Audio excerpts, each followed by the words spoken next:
잠시 후 행복한 아침에서는 역사 속에 오늘은 어떤 의미가 있는 날인지 오늘의 역사 준비되어 있고요. 그리고 맛있는 요리 쉽게 알려드리는 이보은의 사계식탁도 이어집니다. 저희는 잠시 후에 다시 돌아올게요.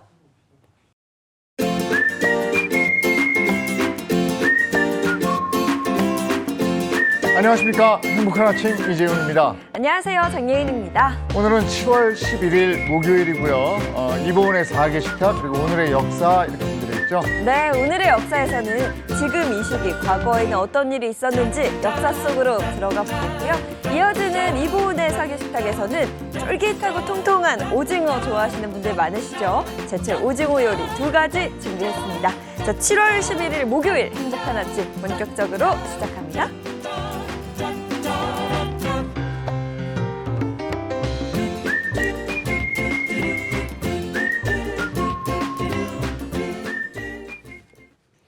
화제 이슈를 발빠르게 전해드리는 모닝 브리핑부터 시작하겠습니다. 장윤미 변호사와 함께합니다. 어서 오세요. 네, 안녕하세요.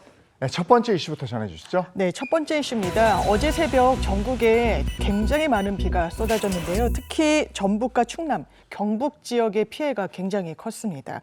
결과적으로는 역대급 야행성 폭우로 시간당 강수량이 관측사상 최고치를 기록하기도 했는데 이런 가운데 전국에선 6명이 숨지는 안타까운 사고가 발생했다는 소식입니다. 네, 정말 여기저기 물폭탄이 쏟아졌습니다. 피해 상황 좀 자세히 알려주세요. 네, 충남 서천군 같은 경우에 피해가 상당히 컸는데요.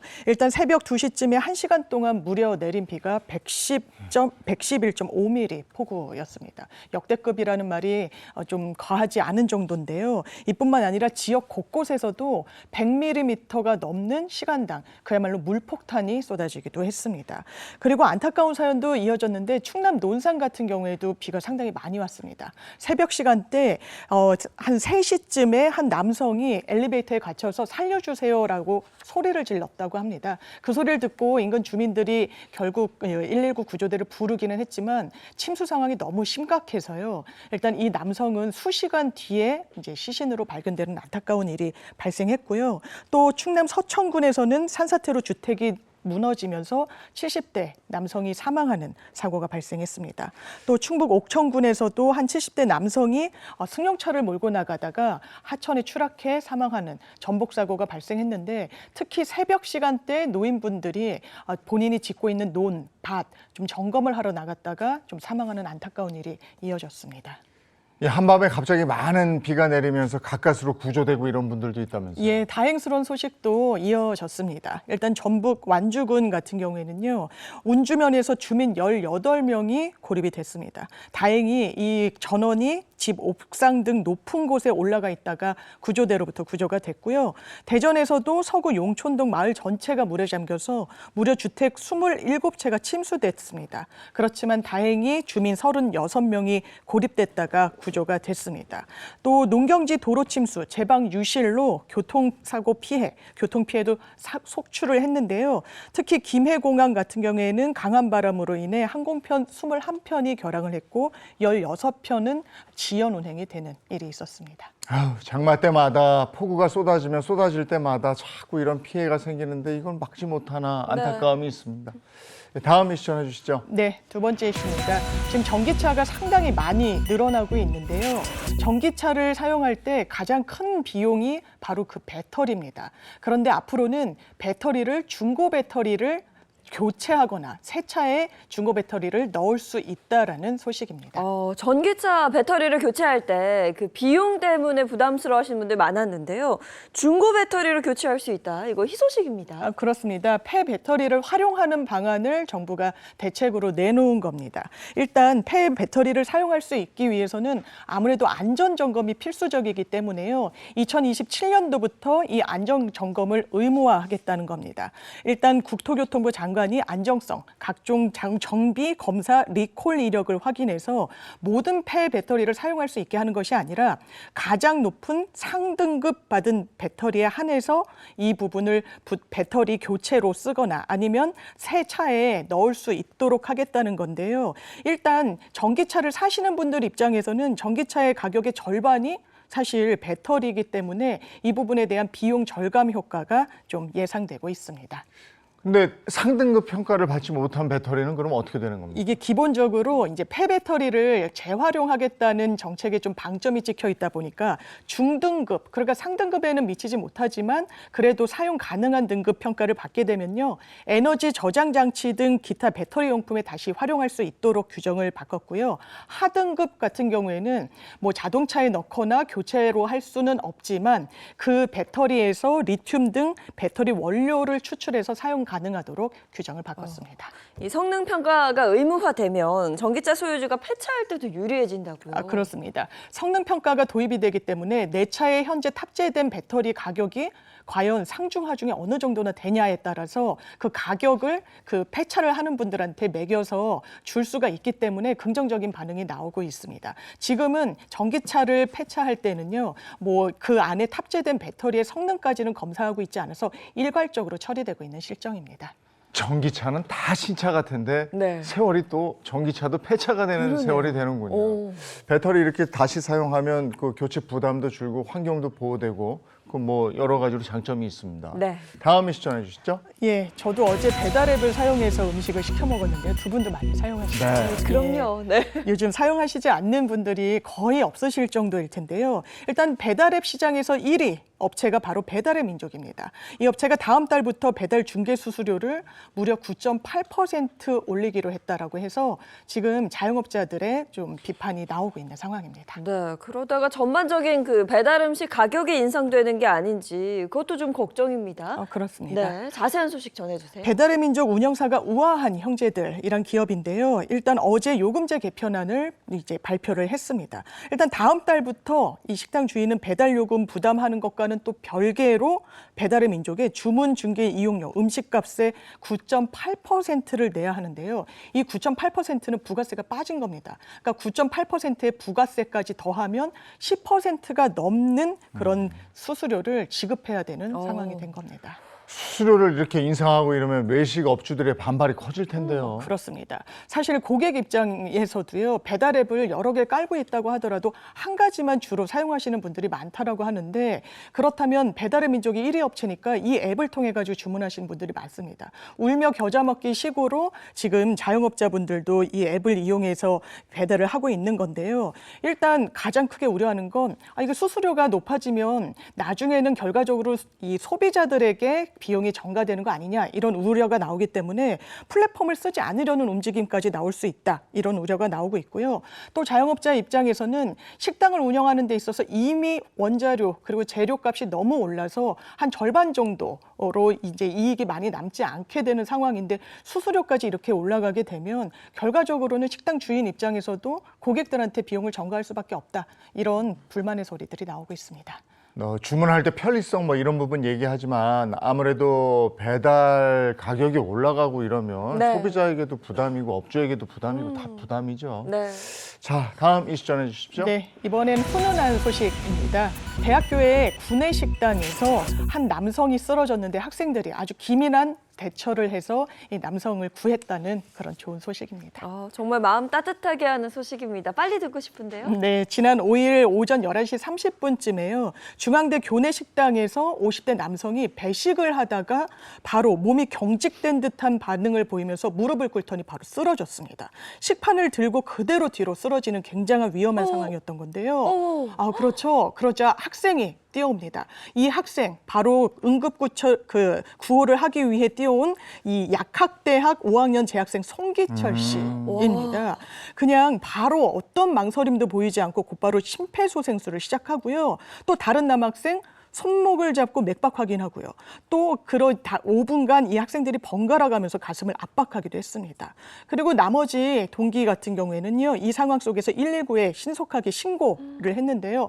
너무나 다행인 건 이 학생들의 응급 조치로 이 쓰러졌던 남성 의식을 되찾고 구급차를 타고 병원으로 다행히도 이송이 됐고 현재는 생명에 지장이 없다고 합니다. 야, 긴급 상황에서 저렇게 일사불란하게 움직인 학생들 오, 대단한데요. 그리고 아까 송기철 학생 네. 심폐소생술을 또 할 줄 알아서. 그러니까요. 예. 소름 돋았어요. 글쎄 영상 말이에요. 보였는데 와. 예, 현장에 있던 이 송기철 학생은요, 어떻게 이렇게 긴급하게 뛰어갔냐. 어렸을 때 할아버지께서 이 심장 마비로 돌아가셨던 경험이 있다고 합니다. 그때부터 심폐소생술에 상당한 관심을 두기도 했다고 하는데요. 또 정말 우연치고는 절묘한 게 3주 전에 약대에서 프로그램 이수를 하나를 했는데 이게 바로 응급처치사 교육이었었다고 합니다. 그러니까 심폐소생술을 하는 방법을 구체적으로 배웠고 그때 교육 내용 중에 하나가 만약에 긴가민가 이거 심폐소생술이 필요한가 아닌가 의심이 될 땐 그냥 무조건 하고 보라는 지침이었다는 네. 겁니다. 그래서 망설이지 않고 이렇게 조치를 했다고 하고요.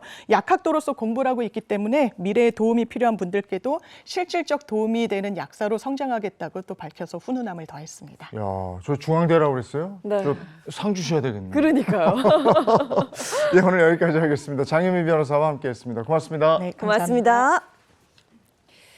자, 올해 내린 비로 인해서 피해가 심각한 상황입니다. 오늘은 어떨까요? 마지원 기상캐스터 나와주세요. 네, 상암동에 나와 있습니다. 정체전선이 물러나면서 당분간 제주에만 장맛비가 내립니다. 수도권은 비 대신 폭염이 찾아오겠고요. 내륙에는 무더위 속에 소나기가 지납니다. 출근길 안개 상황부터 살펴봅니다. 현재 중부 서해안과 경남 해안 그리고 내륙 곳곳에 안개가 짙은데요. 가시거리 200m 미만이라 서행하셔야겠습니다. 네, 현재 수도권과 영서에는 폭염특보가 내려졌습니다. 찌는 듯한 더위에 건강 잃기 쉬우니까요. 무더위에 건강관리 잘해주시기 바랍니다. 오늘 오후 한때 내륙에는 소나기가 지납니다. 전북과 영남에 최대 60mm, 그 밖은 5에서 40mm 예상되고요. 돌풍과 벼락, 쌀아구박이 동반될 수 있겠습니다. 마지막으로 오늘 낮 기온 보겠습니다. 서울과 강릉은 31도까지 오를 텐데요. 습도 때문에 체감온도는 33도를 넘겠습니다. 네, 내륙은 당분간 장맛비가 소강 상태에 들겠습니다. 대기 불안정으로 가끔 소나기만 지나겠고요. 다음 주 초부터 다시 전국에 장맛비가 이어집니다. 지금까지 날씨 전해드렸습니다.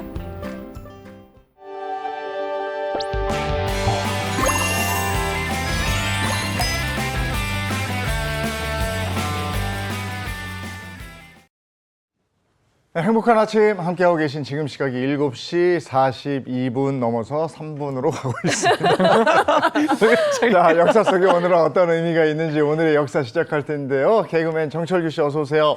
네, 한여름을 사랑하는 남자 개그맨 정철규입니다. 반갑습니다. 네, 오늘도 우리를 역사 속으로 이끌어 주실 역사학자 이익주 교수님 어서 오세요. 네, 안녕하세요. 오늘도 재밌는 역사 이야기를 함께할 역사학자 이익주입니다. 네, 오늘은 먼저 언제로 돌아갑니까? 1853년 7월 8일로 갑니다. 어떤 얘기 해주시겠습니까? 오랜만에 일본 역사인데요. 1853년 7월 8일은 미국의 페리제도 군함이 일본 에도만에 출현한 날입니다. 이것이 1년 후 일본이 개항하는 계기가 되었는데요.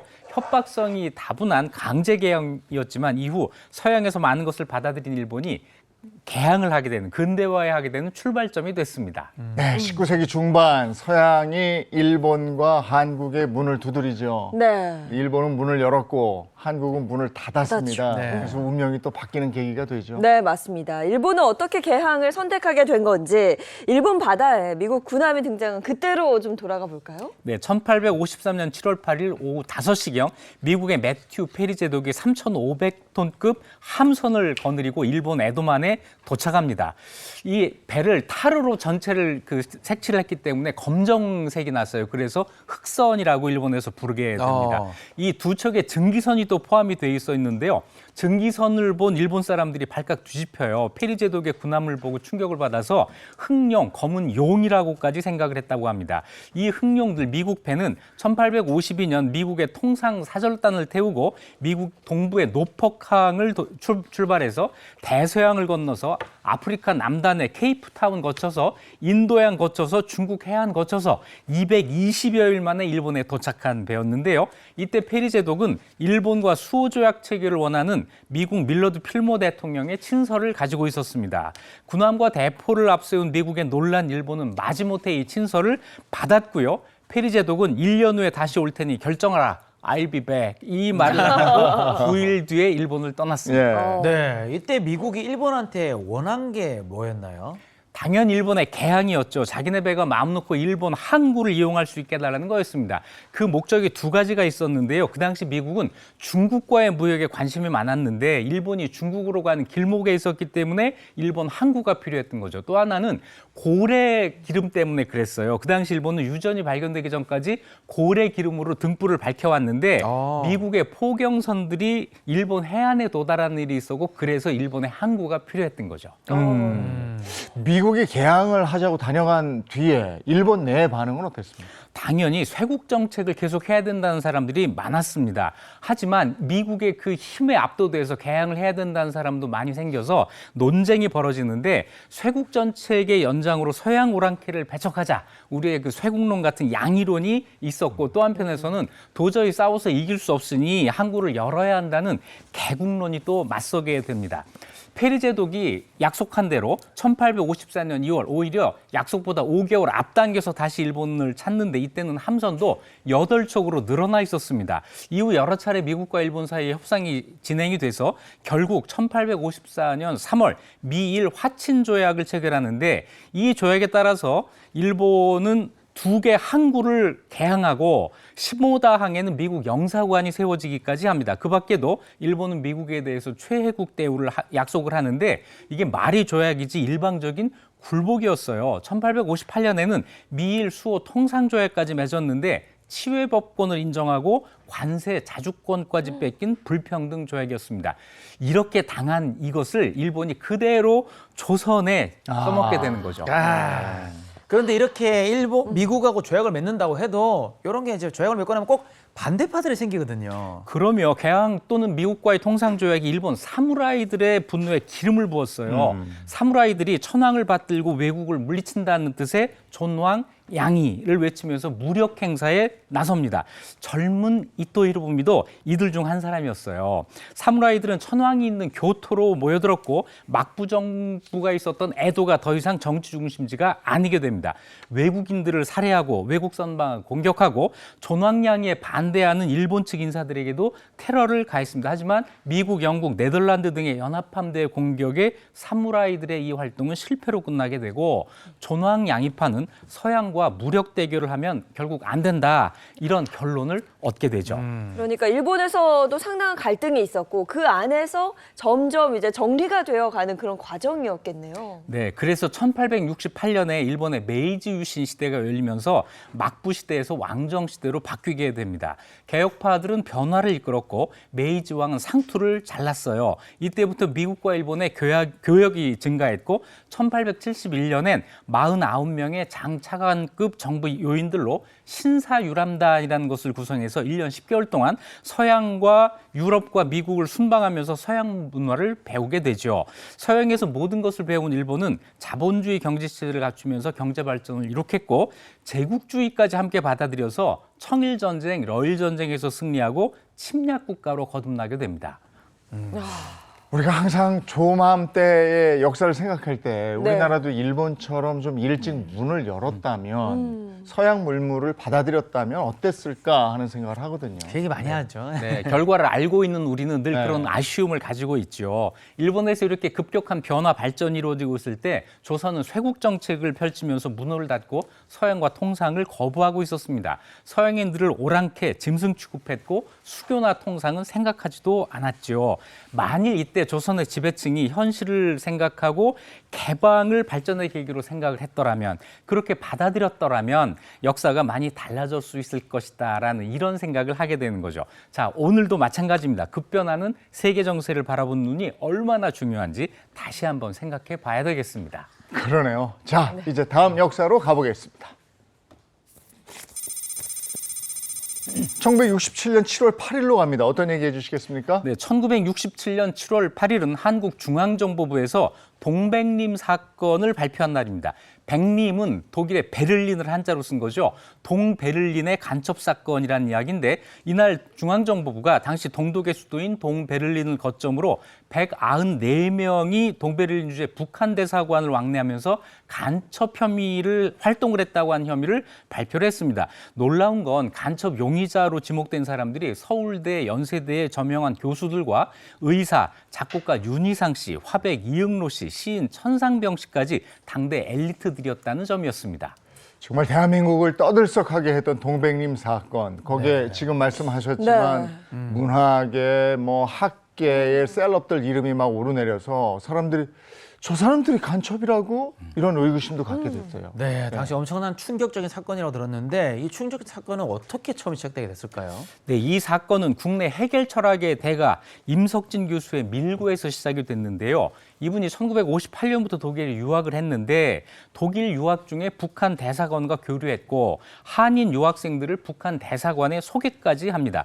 그런데 북한 대사관에 소개해줬던 사람들 가운데 한 사람이 실종되는 사건이 일어납니다. 유럽 특파원이었던 조선일보 기자 한 사람이 체코 취재 중에 실종이 된 건데요. 임석진 교수는 이걸 북한에 의한 납치라고 생각을 했고 자신이 북한 대사관에게 연결해준 이 사실이 밝혀지는 것이 두려워서 이 사실을 자수를 했어요.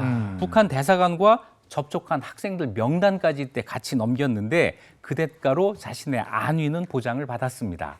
야, 그런데 당시 북한과 이렇게 왔다 갔다 하는 건 죽음이었는데 네. 어떻게 동베를린에서 북한 대사관을 왔다 갔다 했을까요? 그때는 독일이 동독과 서독으로 분단되어 있었죠. 수도였던 베를린도 동베를린, 서베를린으로 나뉘어져 있었는데 동서베를린 간에는 자유롭게 왕래를 할 수 있었습니다. 지하철을 타고 왔다 갔다 할 수도 있었고 그래서 유학생들이 동베를린으로 자유롭게 다녀갔는데 거기 가면 북한 대사관에서 유학생들을 환영해주고 밥도 사주고 용돈도 주고 이러니까 별 생각 없이 죄의식 없이 대수롭지 않게 생각하고 왕래를 했던 거예요.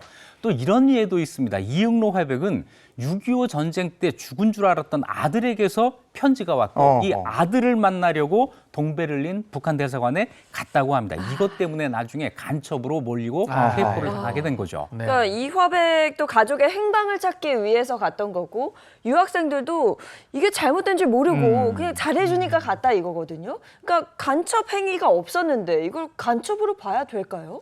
그렇게 보기 어렵죠. 간첩이라는 것은 북한의 지령을 시행하는 사람인데 실제로 간첩 행위를 한 사람들은 아무도 없었어요. 그런데 왜 배가 94명이나 되는 사람을 간첩으로 몰았나? 당시 그래야 할 이유가 있었습니다. 박정희 대통령이 1967년 5월에 대통령 재선에 성공을 하는데요. 이때부터 장기 집권을 바라보고 삼선 개헌을 시도해요. 그래서 여당이 국회의원 선거에서 3분의 2 의석을 확보하기 위해서 온갖 비리를 저질러 부정선거를 자행했는데 그것 때문에 전국적으로 부정선거 규탄 시위가 일어납니다. 이승만 정부의 3.15 부정선거 다음에 4.19 혁명이 일어났던 것과 똑같은 상황이 됐던 거예요. 이때 박정희 정부가 무력 진압에 나섰고 정권이 위기에 처하니까 성난 민심을 다른 데로 돌리기 위한 뭔가가 필요했던 거죠. 그러니까 이게 국면을 바꿀 카드로 동백님 사건이 필요했던 거네요, 이게. 네, 그래서 그때 중정부장 김영욱의 머리가 빠르게 돌아갑니다. 이 위기를 어떻게 바꿔야 하나? 그래, 이슈로 덮자. 결국 1967년 7월 3일 김영욱 중앙정보부장이 동백님을 거점으로 한 북괴 대남 공작단 사건이라는 걸 발표합니다. 유학생, 지식인, 지인까지 모조리 엮어넣고요. 7월 8일부터 17일까지 총 7차에 걸쳐 이 사건을 발표하면서 관련자 194명에 이르는 대규모 간첩단 사건이라고 발표를 했습니다. 네, 사람들이 부정선거로 많이 화가 나 있는 상황인데 그러면 이 사건으로 국면이 전환됩니까? 네, 전환이 됐습니다. 7차에 걸쳐서 당대 예술계 최고 셀럽들이 간첩이라는 사건을 대대적으로 보도하니까 사람들의 관심이 이 뉴스에 집중이 돼요. 그러면서 대학생에 이어서 고등학생들까지 전국적으로 참여하던 6.8 부정선거 규탄 시위가 점점 잠재워집니다. 이게 먹히구나. 반공체제를 위협하고 정권을 반대할 수 있는 지식인들을 통제할 수 있는 수단까지 이때 만들어져요. 그 결과 박정희 대통령은 1969년 10월 삼선 개헌에 성공했고 또 몇 년 뒤에 유신체제를 만들면서 장기 독재체제를 구축하게 됩니다. 근데 이 194명은 정말 억울하게 간첩으로 엮인 그렇죠. 거거든요. 그죠? 근데 실제로는 간첩이 아닌데 이거 처벌은 어떻게 됐어요? 근데 이 사건 관련자들은 무려 사형까지 선고를 받아요. 네. 하지만 최고 3년 6개월까지 수감 생활을 하긴 했지만 단 한 명에게도 사형 집행은 이루어지지 않았습니다. 또 최종 재판에서 간첩죄가 인정된 사람은 아무도 없었고 모두 석방돼서 원래 살던 자기 나라로 귀환을 했습니다. 정말 황당한 간첩 조작 사건이었는데요. 당시로서도 이 동백림 사건은 대한민국이 인권 후진국이라고 하는 오명을 자초한 부끄러운 사건이었습니다. 야, 얼마나 억울했을까요? 네. 예. 자, 이제 다음 역사로 가보겠습니다. 1989년 7월 12일로 갑니다. 어떤 얘기 해주시겠습니까? 네, 1989년 7월 12일은 도심 속 실내 테마파크 L월드가 개장한 날입니다. L월드는 당시 세계 최대 실내 놀이공원으로 1993년 기네스북에 등재되기도 했는데요. 당시로서는 정말 충격적인 규모와 시설로 큰 인기를 끌었습니다. 네. 제가 이렇게 어린 시절을 생각하면 놀란 게 두 번 있는데 첫 번째가 용인 자연농원 생겼을 때 아, 네네. 그다음에 이거는 또 L 놀이도 여기는 또 다른 차원이었어요. 네. 실내에 이게 생기면서 어. 문 열고 탁 들어가면 뭐 항상 이렇게 나팔 같은 거 들고 막 이런 외국 사람들 사람들이. 있고, 예. 그다음에 안에 그냥 천장을 보면 도움으로 근데 풍선 같은 게 떠다니고 야 여기가 별천지구나 야. 이런 생각을 했죠. 동화 속 무슨 세상. 아, 그렇죠. 동화 속 세상에. 그러니까 문 하나만 딱 열고 들어가면 맞아요. 정말 환상의 세계가 펼쳐졌고 어렸을 때 뭐 L월드로 소풍 간다고 하면 막 전날 밤부터 막 잠을 설렜지. 못 자고 그랬습니다. 나가면 또 막 호수 같은 거 있고 맞아요. 또 실외도 있으니까. 거기에도 놀이동산 막 아, 있고. 지금 생각해도 막 설레고 뭔가 두근두근한데 네. 어떻게 이 L월드 처음 만들어지게 됐을까요? 네, 이런 즐거운 일로 두 번이나 놀랄 수 있다니 정말 행복한 세대죠. 이 L그룹의 신격호 회장이 88 올림픽 후에는 반드시 관광 산업이 떠오를 것이다. 이렇게 확신을 합니다. 그래서 서울 잠실에 놀이공원을 중심으로 해서 호텔, 백화점, 쇼핑몰이 함께 있는 L월드를 건설하기로 해요. 그 당시 우리나라에는 S사가 만든 자연농원, 지금은 에땡랜드라고 하죠. 가장 유명한 놀이공원이었는데 또 잠실은 또 유동인구가 적어서 그 당시 L그룹 간부들은 반대를 했다고 해요. 하지만 신 회장이 상권은 만들 수도 있다라고 하면서 임원들을 설득을 이야, 했고 대단하네. 한국에 사계절이 있는 것을 감안해서 실외가 아니라 실내에 세계 최대의 테마파크를 만들자 이렇게 결정을 했다고 합니다. 그래서 1985년 8월 27일 지하 4층 지상 33층 규모의 역사적인 L월드 공사가 시작이 됩니다. 네, 세계 유례 없는 이런 실내 테마파크잖아요. 그 당시 공사 규모가 이게 만만치가 않았을 것 같거든요. 만만치 않았죠. 이 공사 끝나는데 꼬박 4년이 걸립니다. 연면적이 57만 7,041제곱미터 엄청난 규모였고 투입된 자금이 8천억 원 이상이 투입이 됐고요. 공사에 동원된 인력 연인원 수백만 명에 이릅니다. 특히 공사의 기본이 되는 철골 조립이 굉장히 어려웠는데 6만 톤이나 되는 철골을 투입했고 철골로 뼈대 하나하나를 심어서 연결하는 세밀한 작업이 들어갑니다. 또 두께 30cm의 특수 조명률이 5,144장으로 지붕을 씌웠는데 햇살이 통과하게 해서 낮에는 자연스러운 밝기가 그리고 밤에는 어두워지게 하는 이런 신기술이 도입이 됐습니다. 네, 뭐 아무래도 L월드 안전성이 가장 중요하다 보니까 공사에도 각별히 신경을 썼던 것 같습니다. 마침내 개장을 했을 때 처음에는 어떤 모습이었어요? 네, 오늘 이야기하고 있는 1989년 7월 12일 L월드 어드벤처가 개장이 됐는데요. 지하철 2호선이 서울 전역을 연결하는 가운데 최고의 놀이시설과 특급 호텔, 백화점까지 품은 복합 실내 시설은 단숨에 장안의 화제로 떠오릅니다. 당시 입장료가 어른 4,500원, 어린이 3,500원이었는데 짜장면 한 그릇 값이 700원 하던 시절이니까 어린이들은 짜장면 5그릇과 입장료를 바꾼 거예요. 비쌌는데, 네. 그런데도 엄청난 인파가 몰립니다. 어린이 대공원 청룡열차만 알던 시대에 540도까지 회전하는 새로운 롤러코스터가 있었고 바이킹, 후룸라이드, 회전목마, 풍선비행, 지하탐험보트 등 첨단 놀이기구들이 많이 있었습니다. 국내 최초로 시작된 퍼레이드도 주목을 받았는데 L월드의 상징이죠. 너구리 캐릭터가 이끄는 퍼레이드 많은 분들이 이거 기억하실 거예요. 네. 그리고 공중에서 펼쳐지는 레이저 불꽃쇼도 L월드의 필수 코스로 자리를 잡았습니다. 저 퍼레이드 정말 대단했어요. 그리고 저는 저 때가 군대 휴가 나왔을 때 갔거든. 혼자 가셨나요, 혹시? 아니 뭐 있었어요. 야 근데 이 엘월드는 저렇게 이 동화 속에 들어간 느낌도 있었지만 그 더 밑엔가 거기에 아이스 링크 있지 않았었어요? 네, 맞습니다. 아이스링크 있었어요. 그것이 서울 유일의 실내 스케이트장이었는데요. 이후 30년이 넘는 시간 동안 도심 속에서 스케이트를 즐길 수 있는 유일한 공간이자 특히 빙상 스포츠 꿈나무들의 훈련 공간으로 크게 사랑을 받았습니다. 우리가 잘 아는 피겨의 왕 김연아 선수. 네, 고등학생 때까지 새벽 시간에 이곳에서 훈련하면서 올림픽 메달의 꿈을 키웠다고 합니다. 네, 처음에는 이제 실내 테마파크로 시작을 했는데 나중에 야외가 또 중축에서 공사가 생겼잖아요. 그때 뭐 우리가 국내에서 볼 수 없었던 그런 기구들이 많아져서 되게 좋았거든요. 네, 1990년 3월 24일 석촌호수에 야외 테마파크를 추가로 개장을 했고 여기에 초대형 놀이기구들이 차례로 들어섰습니다. 특히 엘월드 역사상 가장 획기적인 놀이기구는 바로 70m 상공에서 3초 만에 추락하는 자유드랍. 와, 자유드랍인데요. 이거는 정말 말만 해도 감당이 서늘해지죠. 100억 원을 들여서 98년 4월에 들었습니다. 이거 타보셨어요? 타봤죠.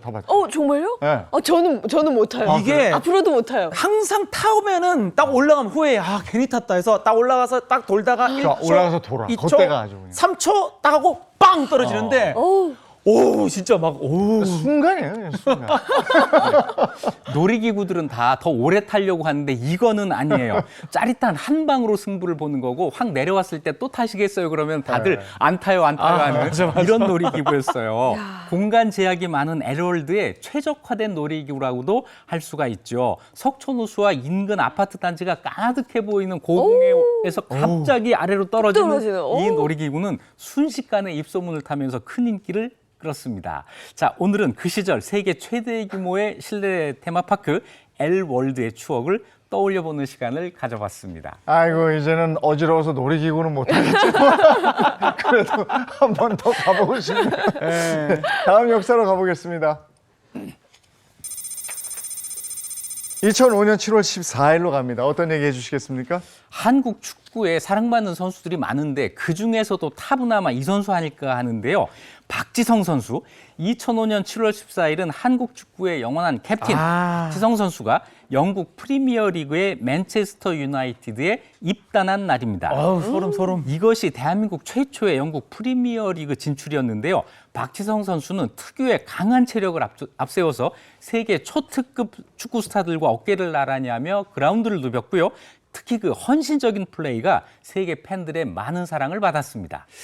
이 박지성 선수는 위기에 처해 있는 순간 어디선가 나타나고요. 맞아요. 그리고 이 사람은 늘 묵묵한 것 같아요. 네. 그래서 믿음이 더 가는, 그래서 우리에게 계속해서 사랑을 받는 선수가 바로 박지성 선수가 아닌가 싶어요. 네, 맞습니다. 박지성 선수의 별명하면 산소 탱크, 두 개의 심장 이렇게 많은 분들이 부르곤 했는데 체력이 진짜 엄청나잖아요. 네. 어린 시절에는 어땠어요?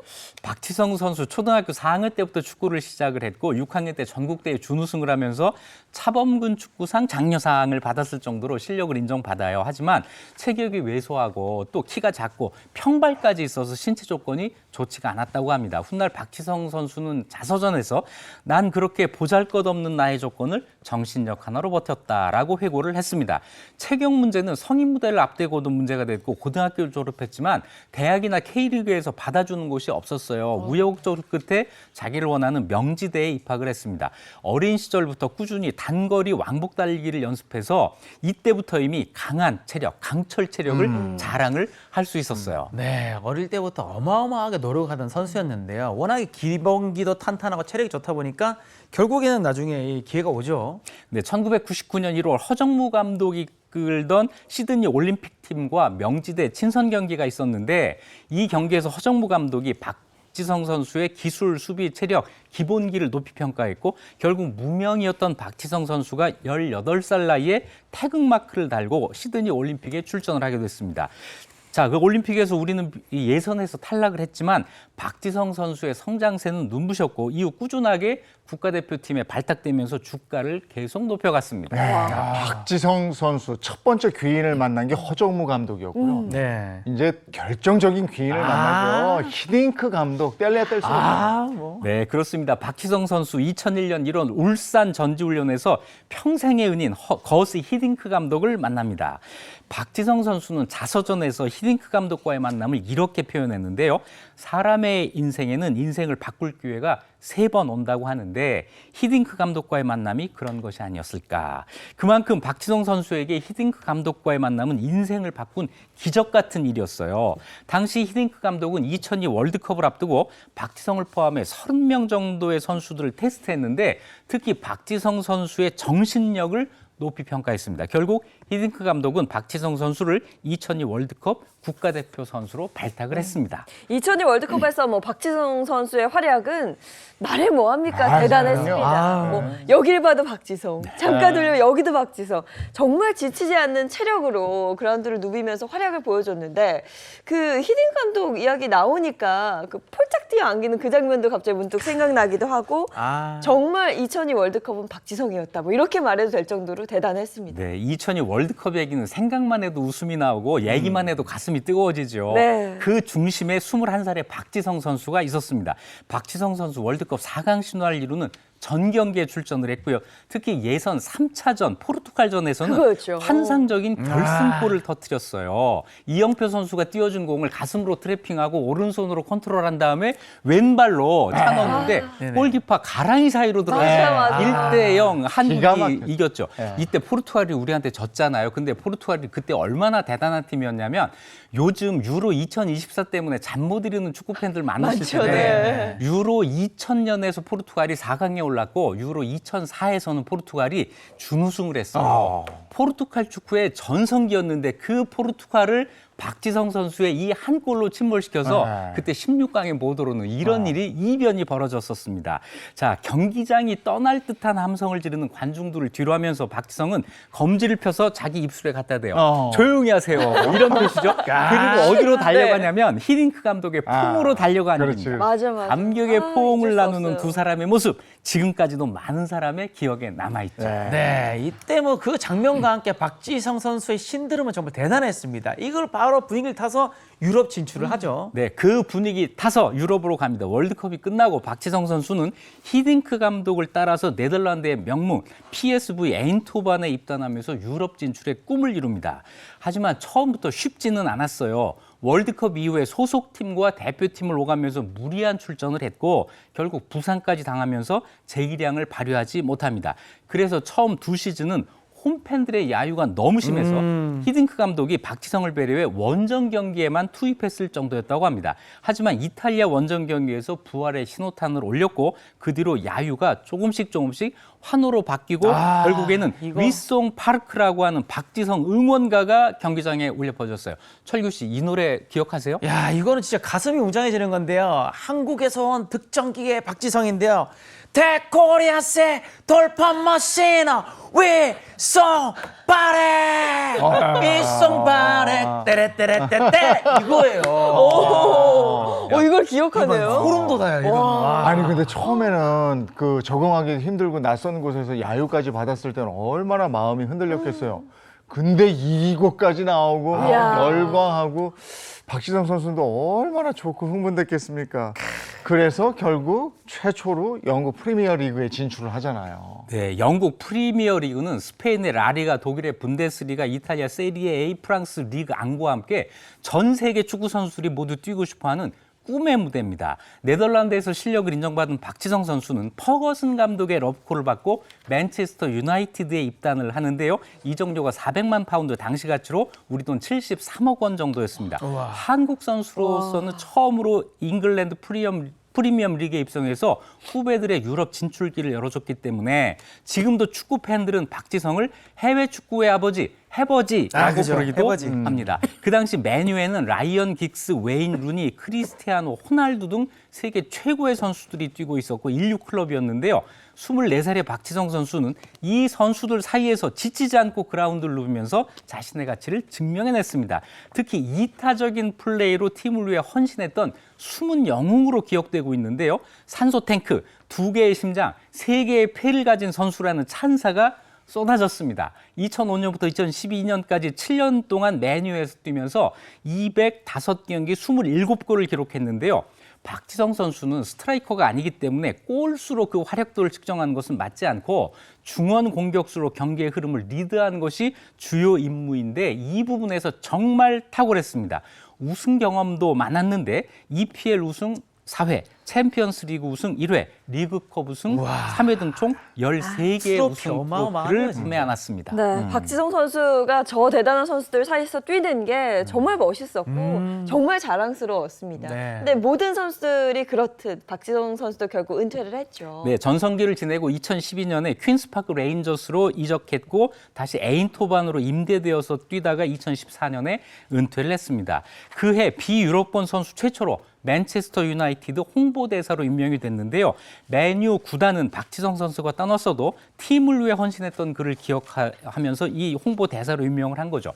영원한 캡틴 산소탱크 박지성 선수 모든 경기마다 최선을 다해 그라운드를 묵묵히 뛰어다니고 골을 넣었을 때 환하게 웃던 그의 모습 그리고 언제나 인터뷰를 할 때마다 뭐하기 때문에 자, 이 인터뷰 장면까지도 우리 제가 축구 박지성이기 팬들의 가슴 때문에. 속에 영원히 남을 것입니다.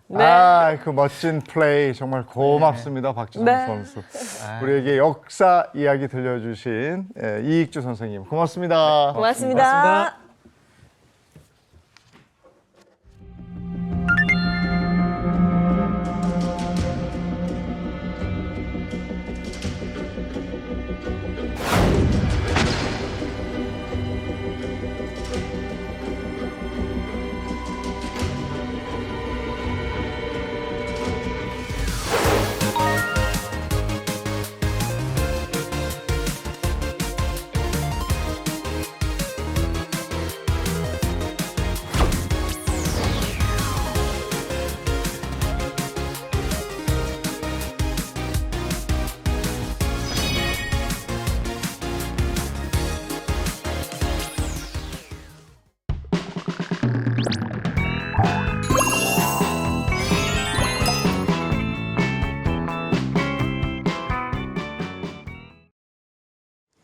네, 이번에 4개 식탁 시작하겠습니다. 이번 선생님 어서 오세요. 안녕하세요. 안녕하세요. 아, 요새 폭우에 폭염에 아유, 아주 그래서 날씨가 난립니다. 다이나믹합니다. 이럴 땐 정말 입맛 떨어져서 기력도 없다는 분들 많으시잖아요. 그래서 제가 오늘은요, 이럴 때는 꼭 이 재료를 드셔야 됩니다. 그래서 준비한 게 있습니다. 바로 오징어입니다. 제철 오징어 요리할 건데요. 오징어 좋아하세요? 아우, 그럼요. 좋아하죠. 쫄깃하고 어떤 통통하고. 오징어 요리 좋아하세요? 저는 저 피대기 아, 그 덜 말린 거 네, 그거 네, 그냥 마요네즈하고 고추장 해서 이렇게 청양고추 넣고 딱 네. 찍어 먹으면 딱 좋더라고요. 요리가 아니고 단순하게 잡수시네요.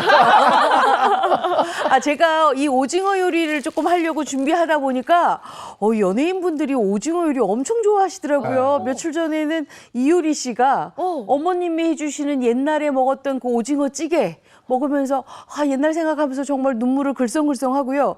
이명웅 씨도 어머나. 할머니, 어머님이 해줬던 오징어 찌개를 가장 최애라고 꼽았다고 해요. 그래서 제가 오늘 그 최애를 오징어 국으로 한번 탈바꿈 시켜서 알려드리도록 하겠습니다. 굉장히 시원하면서도 아주 담백한 국물 맛이 아주 좋은데요. 바로 오징어 콩나물국입니다. 맛있겠죠? 네. 자, 그다음에 두 번째 요리는요. 오징어 파불고기인데요. 제가 이렇게 썼더니 우리 여기 담당 작가님이 불고기하고 오징어가 만났다고 하더라고요. 아닙니다. 오징어 가지고 그냥 불고기를 만든 거예요. 그러니까 불고기가 안 들어가요. 그래서 제가 오늘 오징어 파불고기 가지고 정말 불고기 맛이 나는지 안 나는지를 검증해 주셔야 돼요. 아셨죠? 네. 자, 그럼 이제 오징어 요리를 본격적으로 시작을 할 건데요. 제가 오늘 오징어 국을 끓인다고 했잖아요. 오징어국은요, 이상하게 저는 오징어 그 링이 그대로 있어야 맛있어요. 그렇죠? 동글동글하게. 네, 배를 네. 갈라서 하는 것보다는 오징어가 통오징어 자체가 다리만 빼고 안에 있는 내장 다 긁어낸 다음에 송송송송 썰어서 링으로 돼 있어야지 맛있다는 생각이 들거든요. 여러분은 어떠세요? 맞아요. 모양이 그대로 네, 있어요. 모양은 그렇죠. 모양이 좋아요. 있어야 좋잖아요. 그래서 제가 미리 이렇게 안쪽에 내장을 빼놓고요. 여기를 말끔하게 씻어서 왔습니다. 그리고 다리는 이렇게 준비를 해왔어요. 자, 그랬으면 이제 오징어를 껍질을 벗겨야 될까요? 안 벗겨야 될까요? 껍질을 벗겨야 좀 더 부드러우려나? 벗겨야 되지 그래요? 않을까요? 근데 어. 모양이 흐트러질 것 같기도 하고 잘 모르겠어요. 저는 오징어국의 핵심은 오징어 껍질에 있다고 생각해요. 아, 그래요? 왜냐하면 오징어국을 우리가 먹는 이유가 뭐예요? 대부분 해장하시거나 아니면 속풀이로 많이 잡수시잖아요. 오징어 껍질에 타우린이 많이 있어요. 근데 이왕이면 영양을 그대로 살려서 드시는 게 좋거든요. 그래서 이렇게 깨끗하게 씻은 다음에 칼집만 이렇게 내주세요. 그럼 살짝 부드럽잖아요. 네네. 껍질이 있으니까 조금 부드럽지 않나? 그러니까 안 부드러우면 어떡하나 걱정하시잖아요. 네. 이렇게 칼집을 조금 내주시면 조금 더 부드럽습니다. 그러고 나서 이렇게 잘라주세요. 오징어 레인. 손질하실 때 안쪽에 오징어 뼈 하나 있잖아요. 네네. 그거까지 말끔하게 다 빼놓고 손질하시면 너무 좋고요. 네네. 되도록이면은 한 1cm 정도로 썰어주셔야 식감도 있고 씹히는 맛도 있고 오징어가 그래서 훨씬 더 맛있습니다. 그리고 오징어는 같이 넣는 부재료도 굉장히 중요하거든요. 겨울 같은 경우에는 물을 넣으면 훨씬 좋고요. 배추나. 시원하겠다. 지금 여름이니까 콩나물 넣어서 하시면 훨씬 더 맛있습니다. 자, 이렇게 해서 오늘은 제가 그래서 콩나물 준비했어요. 네. 오징어 여기 대가리까지도 이렇게 해서 맛있겠다. 같이 그 썰어주시고요. 예전에 아시던 보디빌더 분이 계신데 닭가슴살 질리면 저 오징어 저걸 쪄가지고 그렇게 드시더라고요. 아, 그래요? 네. 오징어를 쪄요? 네, 쪄가지고 그렇게. 아, 그냥 통오징어로? 네, 아, 초고추장 찍어 먹는 거. 그것도 굉장히 맛있죠. 네. 그래서 이렇게 준비를 예전에 해놓으시고요. 포장마차 안주로 좋았죠. 그리고 오징어 우리 다리는 사실 다리가 질기다고 하시는 분들 많으시거든요. 그러니까 이렇게 살짝 칼집을 조금 넣어주세요. 칼집 조금 넣어주시고 이것도 정확하게 이렇게 썰어주시면 좋아요. 다리가 저는 식감이 좋던데. 그러니까 그게 쫄깃쫄깃하는 식감 좋아하시는 분과 아 나는 그냥 부들부들한 오징어가 좋아요 하시는 분이 조금 나뉘더라고요. 네. 이렇게 전라도 준비를 할 말로 거예요. 살짝 조사부 해야 되는구만. 자, 이렇게 해서 이제 오징어가 이제 준비가 끝났어요. 네. 오징어 준비가 끝났으면 우리가 오늘 오징어를 같이 하는 재료가 뭐냐? 바로 콩나물이라고 말씀드렸잖아요. 아, 오징어에 있는 타우린, 콩나물 요 그 끝쪽에 뿌리 쪽에 있는 아스파라긴산이 섞이면 굉장히 시원한 맛도 내면서 만약에 전날에 약주를 잡수셔서 조금 힘들다 하면 숙취 제거도 굉장히 좀 잘 되겠지요. 자, 그러면 이 콩나물을 이제 다듬는 일만 남았는데 대부분 콩나물을 요새는 깨끗하게 다 세척이 조금 되어서 나와서 뭐 콩나물 대가리를 막 완전히 다 뗀다든지 이런 일은 없거든요. 그러니까 중간중간에 약간 콩나물 대가리에 이렇게 흠집이 있거나 이런 것만 좀 떼어주시면 되고요. 저는 사실 요 끝쪽에 있는 뿌리 부분을 하나도 안 버리고 그대로 다 쓰거든요. 근데 또 지저분하다고 하시는 분들은 이렇게 잘라서 쓰시는 분들도 계시는데 그거는 취향껏 하시면 될 것 같아요. 네. 그리고 또 하나는 콩나물을 이제 실컷 이렇게 다 다듬어 놨어요. 그리고 난 다음에 이렇게 놨는데 오징어도 다듬어야 되고 뭐 쪽파도 다듬어야 되고 고추도 다듬어야 되는데 이 콩나물이 갑자기 이렇게 파랗게 변했어요. 콩나물 대가리가. 그러니까 이렇게 다듬고 나서는 항상 검은색 비닐을 해서 빛이 투과되지 않도록 준비하시는 게 가장 좋습니다. 자, 이제 준비가 다 됐죠? 네. 그랬으면 이제 한번 끓여보는 일만 남았어요. 네. 자, 냄비에 이렇게 빈 냄비 하나 준비하시고요. 그 다음에는 뭘 하느냐? 요거 준비하시면 돼요. 콩나물 그냥 안 쳐야 되니까 콩나물 다 넣으세요. 빈 냄비에 물이 없이 이제 물 부을 거예요. 부을 거야. 네, 네, 네. 물 없이 뭔가 하시는 줄 알았어요. 저도 그 재주는 없어요. 왠지 될 줄 알고 이번 선생님. 우리 쌤이면 다 될 줄 알았죠. 네. 제가 아직 그 재주까지는 배우지 못해가지고. 자, 이렇게 다 됐으면 여기에다가 처음부터 그냥 간 맞춤을 하세요. 그럼 훨씬 더 편하겠죠. 어떤 간 맞춤을 하느냐. 일단 국간장을 4큰술을 넣어주시고요. 국간장을. 그다음에 좀 이따가 우리가 오징어가 들어올 거죠. 그러니까 미리 비린 맛을 조금 막는 의미에서 맛술을 조금 넣어주시고요. 그다음에 고춧가루가 들어가면 훨씬 더 개운한 맛이 네네. 나잖아요. 그래서 고춧가루도 이렇게 좀 넣어주세요. 그리고 여기에다 이제 물을 넣어야 되는데 어떤 물을 넣냐면 맹물 넣어도 물론 괜찮습니다. 근데 저는 꼭 다시마 우린물을 넣어주세요. 다시마 우리물을 12컵을 처음부터 다 넣으세요. 이렇게. 12컵. 네, 12컵을 다 넣으세요. 그러면 요 콩나물에서도 수분감이 조금 생겨서 올라오기 때문에 약간 12컵에서 한 4분의 1컵 정도 조금 늘어나요. 수분이 생기기 때문에 요 상태를 그냥 뚜껑을 덮어요. 그리고 이걸 끓입니다. 네. 끓여요. 콩나물 끓일 때는 예인 씨 네. 뚜껑을 자주 열어 볼까요? 안 볼까요? 일단 절대 그러면 안 되고요. 그쵸. 한번 닫고 푹 끓인 다음에 한 번 열면 그 다음엔 닫아서는 안 됩니다. 그렇죠. 맞아요. 그렇기 때문에 콩나물 끓일 때는 뚜껑을 처음부터 이렇게 닫고 여기서부터 이제 끓이기 시작해요. 네. 자, 그러면 우리는 콩나물이 이제 익혀질 동안 우리는 뭘 하느냐? 바로 요거 하시면 돼요. 고추 썰고 쪽파 썰고. 저는 대파도 넣지만 쪽파도 넣어요. 왜냐하면 이래야 훨씬 더 안에 있는 콩나물 오징어국이 그릇에 담겼을 때 얌전하거든요. 그래서 일부러 쪽파도 이렇게 준비하시고요. 네. 그다음에 고추도 이렇게 썰어서 준비를 해놓으세요. 자, 그래서 납작납작하게 썰어주세요.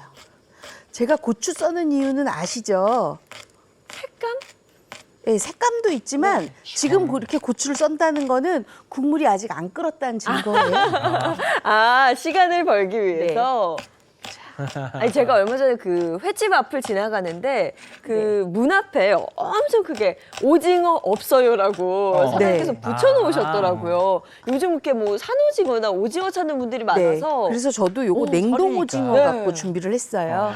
왜냐하면 요새 오징어가 조금 귀한가 봐요. 그런가 봐요. 네, 그래서 이렇게 해서 이제 고추를 먼저 준비를 해놨어요. 안 잡히는 모양이구나. 자, 고추를 이제 준비하고. 이렇게 된 동안에 국물이 끓기 시작했어요. 자, 그럼 많은 어머님들이 아마 궁금하실 거예요. 이렇게 콩나물을 안 쳤는데 몇 분 있으면 이렇게 끓을까요? 한 4분에서 5분 정도 있으면 끓거든요. 네. 그럼 그 전까지는 콩나물 뚜껑을 안 여셔야 돼요. 그래야지 아주 맛있는 오징어 국을 드실 수가 있는데 콩나물 비린 맛이 하나도 안 나겠죠. 네. 자, 그랬으면 이제 보세요. 콩나물이 이렇게 야들야들하게 이렇게 통통하게 이렇게 익혀졌잖아요. 어우, 맛있겠다. 요거 이제 다 됐으면 이제는 저희가 오징어 넣고 끓이기만 하면 돼요. 오징어 여기 이제 넣어요. 오징어를 마지막에 넣네요. 네.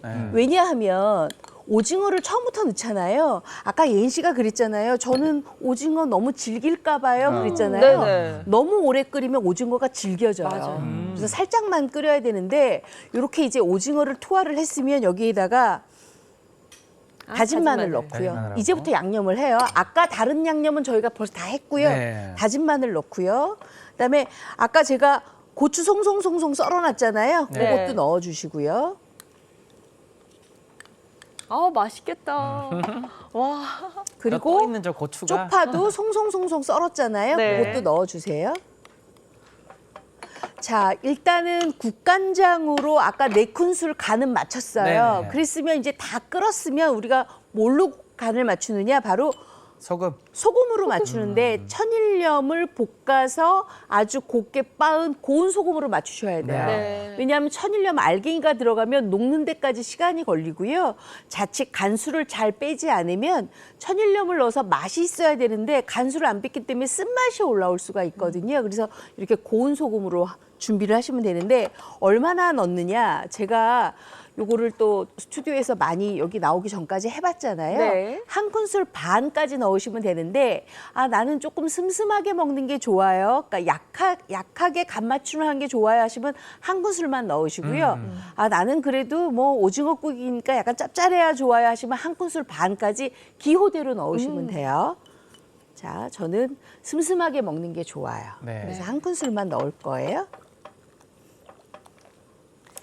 제가 간을 안 봐도 딱 맞아요. 맛있겠다. 자, 그랬으면 요거 이제 맛있게 퍼드려야 되겠죠. 네. 자, 다 익혀졌어요. 오징어 요만큼만 익혀도 되거든요. 제가 레시피에는 한 10분 정도 익히세요 했는데 굳이 10분까지 안 하셔도 맞아. 괜찮습니다. 네. 아, 저렇게 탱글해지게 딱 올라왔을 때 먹어야 사실 맞아요. 그래야 맛있죠. 야들야들하면서 네. 맛있거든요. 맞아요. 해산물 이렇게 종류는 다 그냥 오래 하면 다 질겨지는 것 같아. 오래 끓이면 안 돼요. 네. 살짝 국물이 우러났을 때. 그리고 이렇게 아작아작한 콩나물하고 같이 잡수시는 게 좋거든요. 그래서 이렇게 해서 제가 떠드릴 거예요. 아, 되게 시원할 것 같아. 콩나물도 그냥 계속 오래 끓이면 좀 얇아지죠. 질겨지고. 네, 질겨져가지고 딱 요만큼 끓이시는 게 가장 좋아요. 이렇게. 콩나물 오징어 국수네. 진짜 국수 같아요. 콩나물이. 맛있겠다. 오징어는 그냥 이렇게 송송 이렇게 동글동글하게 썰어서 네. 튀겨 먹어도 진짜 맛있어요. 아니 저거는 그냥 데쳐 먹고 튀겨 먹고 뭐 다 다 맛있어요. 초고추장 탁 찍어서 찍어 그냥. 먹어도 오징어가 맛있고. 귀하다니까요. 더 오징어가 먹고 싶더라고요. 맞아요. 그 예전에는 그 어머니하고 자주 갔었는데 명동에 오징어 섞어찌개집이 잘하는 집이 있었어요. 맛있겠다. 참 그 집 맛있어요. 저도 알아요. 아, 아세요? 그 집 참 진짜 맛있었어요. 맛있죠. 예. 오징어 그 그 장소를 좀 제육볶음도 옮긴 것 같더라고. 애타게 찾고 계신 거예요. 야, 왔습니다. 아, 제가 밥을 좀 준비해 드렸거든요. 네. 밥하고 말아서 한번 잡숴보세요. 먼저 국물부터. 일단 향이 먹지 않았는데도 시원한 향이 나요. 그쵸? 어우. 그죠? 작년에 먹었던 술이 깬다. 아, 이건 진짜 이렇게 들고 마셔야 될 것 같아. 국물 좋은데요? 그쵸? 네. 맛있습니다. 진짜 선생님, 간이 딱 됐네요. 네. 간 제가 보지 않았잖아요. 근데 기가 막히게 딱 맞죠. 자. 안에 야, 고추 진짜. 좀 얹어서. 캬 소리가 절로 나옵니다. 아, 이거 좋다. 오징어도 한번 먹어봐야죠. 맛있죠? 시원하다, 시원하다. 그 이게 참 신기해요. 이렇게 뜨거운 국물을 먹으면서 시원하다라고 맞아요. 말을 하는 게 야, 이거. 좋아. 어우, 되게 깔끔하고 시원한데, 이거. 오징어 쫄깃하니 너무 맛있는데요? 그쵸? 오징어가 굉장히 뭐랄까요? 말랑말랑하면서도 아주 맛있어요. 전혀 질기지 않고 야, 이 콩나물은 진짜 국수 먹듯이 같이 먹어야 될 것 같아요. 군더더기 없는 깔끔한 맛이네. 와. 어떠세요? 그 밥알이 그 안에서 굉장히 탱글탱글하지 않아요? 응. 그쵸? 너무 맛있습니다. 무슨 말이 더 필요할까요? 그리고 여기에 올라간 그 고추 썰어놓은 이것도 식감이 딱 보태지니까 더 좋은 것 같아요. 콩나물 아작아작 하다가 오징어에 뭔가 쫄깃하면서 통통한 게 또 같이 씹히고 맞아. 국물은 시원하고 와 정말 일미죠. 너무 맛있네요. 네. 자, 그랬으면 그렇게 잡수시고 계실 때 우리는 뭘 하냐면 바로 오징어 파불고기를 해야 돼요. 네. 자, 불고기, 고기 안 들어갑니다. 오징어로 불고기 양념장을 만들어서 만들기 때문에 오징어 파불고기예요. 요거 아마 잡숴보시면 이야, 요게 또 요런 궁합이 있네 하실 거예요. 자, 일단 오징어 먼저 준비를 할 텐데요. 오징어는 아까는 제가 배를 갈랐잖아요. 네. 이번에는 배를 안 갈라요. 왜 배를 안 갈르냐 하면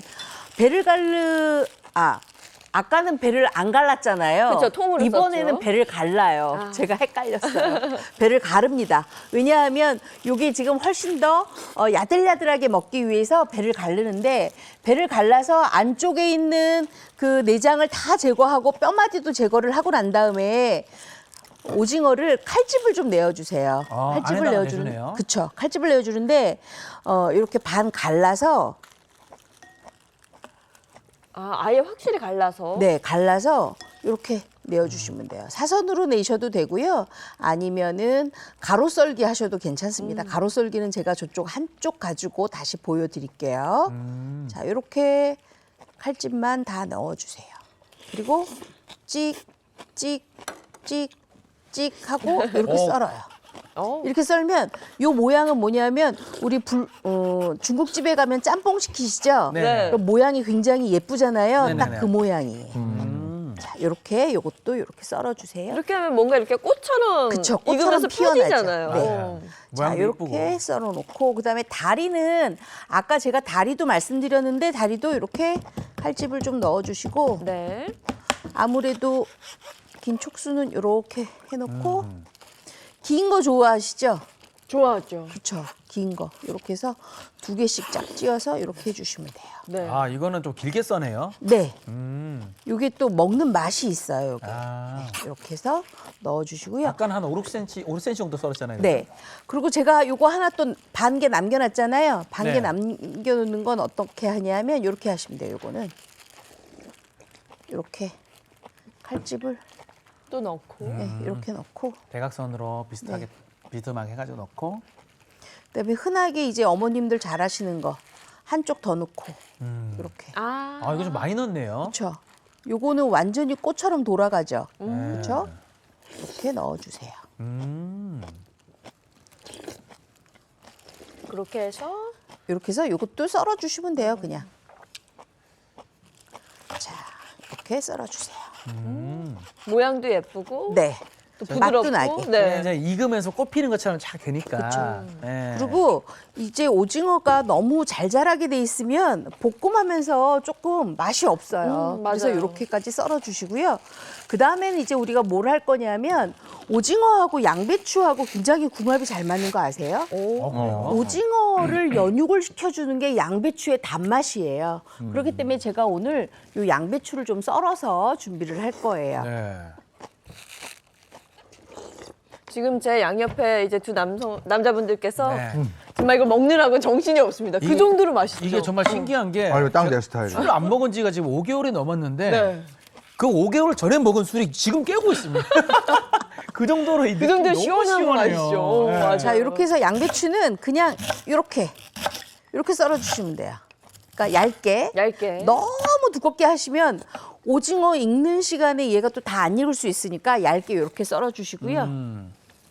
그다음에 제가 준비한 게 이제 파채가 있는데 파채는 뭐냐 하면 제가 지금 이렇게 줄기 흰 부분하고 연녹색 부분까지 있잖아요. 네. 요거를 이렇게 갈라요. 좀 깊게 갈라요. 아, 좋다. 깊게 가르고 우리가 막 비 오고 바람 불고 이런 날에는요 이 오징어국이요 속을 확 딱. 녹여요. 아, 정말 아우, 최고죠. 최고죠. 네. 네. 아, 내가 이렇게 그동안 해서- 찾던 게 이거였어. 아, 많이 찾아 헤매시다 드디어 찾으셨네요. 자, 그래서 집에서 이것도 찾아주질 않아. 이렇게 썰어주세요. 네. 썰고 요거 그냥 채 썰어주시면 돼요. 이렇게 채 썰면 돼요. 이렇게 해서 대파. 네. 이렇게 채 썰어서 찬물에 헹궈서 건져 놓으시면 요게 또 양념에 들어가면 굉장히 맛있거든요. 네. 이렇게 썰어주세요. 자, 이렇게 요만큼씩 제가 썰어놨어요. 자, 그랬으면 이제 양파도 같이 채 썰어서 준비를 하세요. 양파도. 그래서 양파도 이렇게 채 썰어서 준비를 했어요. 그리고 양파, 대파, 오징어, 양배추, 그다음에 청양고추까지 다 있으니까 이제 볶기만 하면 되겠죠. 이렇게 하면 준비 끝이죠? 예, 준비가 아, 끝났어요. 간단해. 자, 그랬으면 요 식용유를 좀 둘러주세요. 네. 식용유 두르고 처음에 들어갈 게 양배추하고 양파예요. 먼저 볶아줘야 네. 되는 거죠? 양배추하고 양파를 먼저 볶으세요.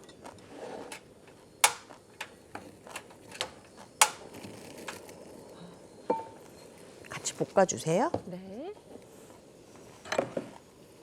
아, 오징어랑 양배추가 또 잘 어울리는군요. 네, 굉장히 잘 어울려요. 그래서 요 양배추가 살짝 숨이 죽을 때 우리가 뭘 넣느냐? 바로 오징어를 넣어요. 바로. 오징어를 여러분 댁에서 하실 때는 조금 더 볶으세요. 저는 이제 생방이라 시간을 제가 보니까 거의 다 만들어야 될 시기라 어쩔 수 없이 지금 먼저 넣었어요. 네. 있으면 여기에다가 이제 간장 넣고요. 간장. 그다음에 맛술도 넣고요. 그다음에 약간 단맛이 있으면 좋으니까 물엿 좀 넣어주세요. 물엿. 그리고 여기에다가 다진 마늘도 넣어주세요. 네. 다진 마늘. 그리고 여기에 한 가지 여러분들 꼭 기억하셔야 될 게 뭐냐 하면 바로 생강청이에요. 아, 생강청도 이렇게 좀 넣어주세요. 그거는 이제 단맛도 살짝 내면서 그렇죠. 단맛도 나면서 비린내 잡아주고. 그렇죠. 비린내도 네. 잡아주고 그다음에 생강의 향도 있고. 아. 자, 이렇게 해서 이제 볶으시면 되는데 볶은 게 바로 이 옆에 있거든요. 네네. 이렇게 볶고 담고 나서 제가 지금 여기에다가 요 파채하고 요 청양고추는 아직 좀 안 넣었어요. 네. 이제 넣으시면 돼요. 이제 청양고추 넣고 만약에 집에 아이들이 있을 경우에는 피망 넣으시면 돼요. 그다음에 대파도 이렇게 해서 좀 넣어주시고 대파채는 조금 남겨놓으셔야 돼요. 왜냐하면 요거는 이따가 그릇에 담고 나서 살짝 올려야 되거든요. 그래서 이렇게 남겨놓고 요걸 이제 볶아요. 볶을 때 우리 뭘 넣느냐? 참기름, 아유, 참기름 향. 그다음에 깨도 좀 뿌려주세요. 깨가루. 이제 볶아요. 이제 다 됐어요. 네네. 요거를 이제 잡수시면 돼요. 요거. 아. 네. 오징어 불고기. 아이고야. 네, 오징어 파불고기예요. 엄마. 자, 그랬으면 제가 그릇에다 좀 담아 드릴게요. 네.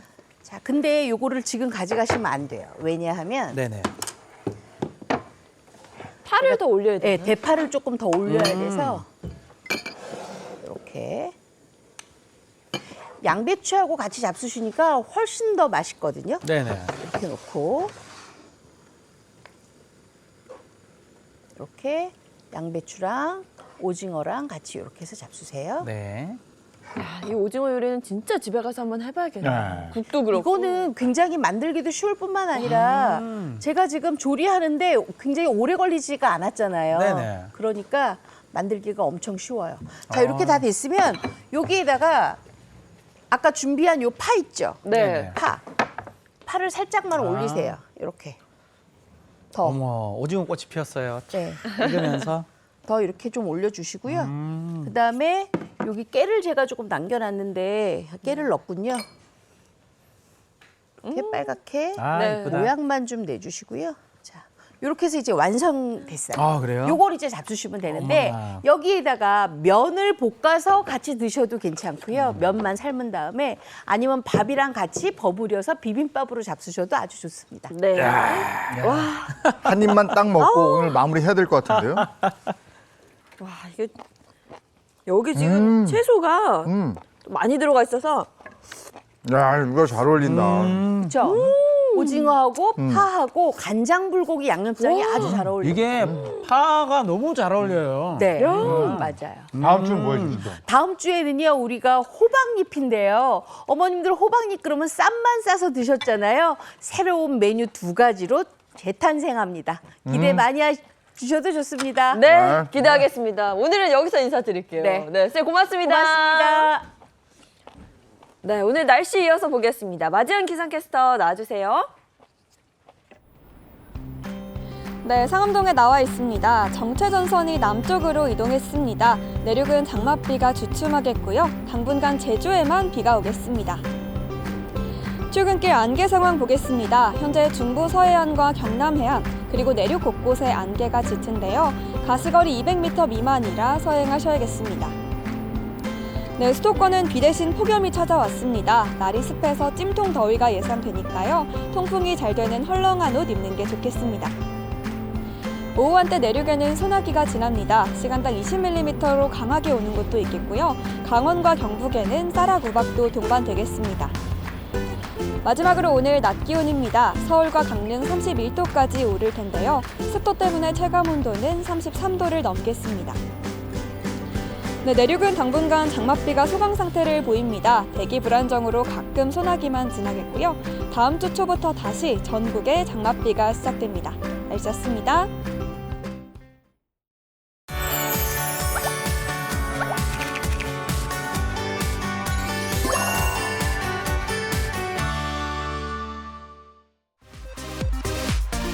산업통상자원부는 지난 10일 서울 명동에서 여름철 에너지 절약 캠페인 출범식을 개최했습니다. 캠페인의 주제는 우리는 에너지 센스 있는 사람, 온도주의에 동참합니다로 여름철 적정 실내 온도 26도씨를 지키자는 의미가 담겨 있습니다. 지난해 국가 전체 에너지 소비량은 감소했지만 전체 에너지 소비의 12%, 전력 소비의 34%를 차지하는 상업, 공공건물의 에너지와 전력 소비량은 증가해 에너지 절약이 시급한 상황인데요. 최남호 2차관은 가정에서뿐 아니라 카페와 상점과 같은 장소에서도 에너지 절약에 동참해주길 바란다고 전했습니다. 이번 장마에 또 비 피해가 속출하고 있어서 계속 걱정입니다. 네, 맞습니다. 주변 다시 한번 점검하시고요. 계속해서 변하는 기상 정보도 잘 확인하셔야겠습니다. 오늘도 조심하시고요. 저희는 내일 아침 7시 30분에 다시 돌아올게요. 행복한 아침, 행복한 하루 되십시오. 고맙습니다. 고맙습니다. 즐겨봐 너의 세상 플레이 더 넥스트 채널 A